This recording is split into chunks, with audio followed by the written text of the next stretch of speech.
Clairvoyant'S Misfortune by Christopher T. Dabrowski. Translated by Monika Olasek.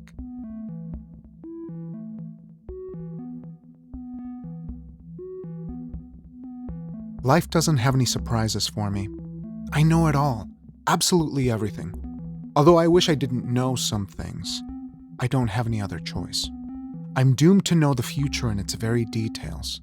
After all, I was born a clairvoyant. I truly can't understand this bad fortune of mine, however many of you would consider it as a gift. No, it is not a gift. It's a curse. I know exactly when I die. I know my parents' date and hour of death. The same goes for my wife. I especially married the one that will die after me. A prospect of outliving your closest family is really depressing. In sum, where the hell is your deliberate choice? From the very beginning, I was absolutely sure this is the woman meant for me, not another.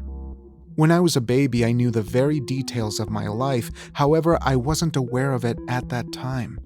Those visions and pictures were completely incomprehensible for a joyfully babbling baby. Someone might say, "Pal, since you know what's going to happen, why don't you do something to change your future?" I can only say one thing. I did try, many times, but there is no way to change your fate. If your life has got something in store for you, you will surely get it. I'm terribly depressed when something sad happens. Of course, I also know when something nice is going to happen, but this awareness spoils the surprise for me.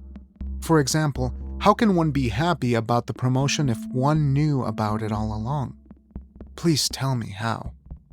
The worst situation occurs when I know what I'm going to get for my birthday or any other occasion. Then I have to pretend to be surprised. Actually, I've become a master at that. I do enjoy my presents, of course, but I really would like to be surprised, just once. It even could be a gift which, under any circumstances, I wouldn't like. In my case, this would be the greatest present in the world, just because I was surprised this one time and something unpredictable would happen. Well, unfortunately, my life is as terribly predictable just as it is terribly boring. I do not watch any films nor read books. I'm not a theater goer, as long as I don't have to keep someone company. It doesn't amuse me because I know from the very beginning of how a film, book, or play would end, and I also know the plot. But the worst thing happens when I forget to keep my mouth shut. I just spoil the surprise for those not knowing. I remember being a small child, my parents arguing over which political party should win the elections.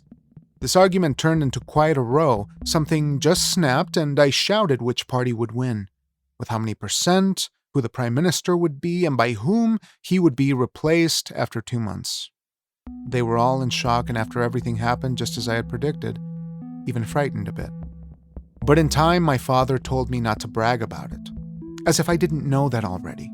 And he used my gift as much as he could. It's not too hard to imagine that shortly afterwards we would become a filthy rich family because my dad quite regularly played lottery. How depressing it is to know that I'm doomed to be a boring, meaningless clerk all my life. It's like being sentenced. I'm sure you all wonder why it all will happen since I can predict lottery numbers. It all will happen because my morals won't let me use this knowledge of mine for personal benefit. Even if I would force myself to do so, I know it won't work anyway. My fate had already been sealed. Someone might call me an idiot, but I simply will not take this opportunity. No, and that's final. Afterwards, I would feel, until my days are final, like a thief stealing someone else's happiness. I guess you can ask me why I let my father win the fucking lottery time and time again. Where's the consequence in that? Well, I remember I was only a child. Dad used to have me sit at the table and told me to write the numbers on a paper. The numbers are to be shown on TV the next day, of course. As an obedient child, I did it, doing this for fun. At the same time, I felt so happy knowing my parents would be pleased with me. I really didn't realize how my actions could affect other people. I was only a small child, waiting for my parents' attention because these were the only times when they noticed me at all. When I felt like I actually existed to them. All my life, I will be just a meaningless bureaucrat, getting up at 7 a.m., doing what should be done and coming home to wife and children. Day after day, the same routine until the fucking retirement. Even knowing this charity money from the state won't be too generous compared to all the taxes I had to give them anyway. I don't care about it at all. Not because I will inherit my parents' fortune, which came too easily by using my so-called gift. I simply have always known money comes, money goes, but it will always be enough to live on. I guess it's just one of the few advantages of being a clairvoyant.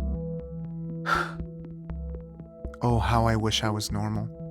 Just like the others, unaware of what's going to happen, full of this wonderful not knowing, surprised by life over and over again. Luckily, there is something I do not know. I do not have any idea what will become of me after I die. Perhaps that's why I'm longing for my death. This very first surprise of mine.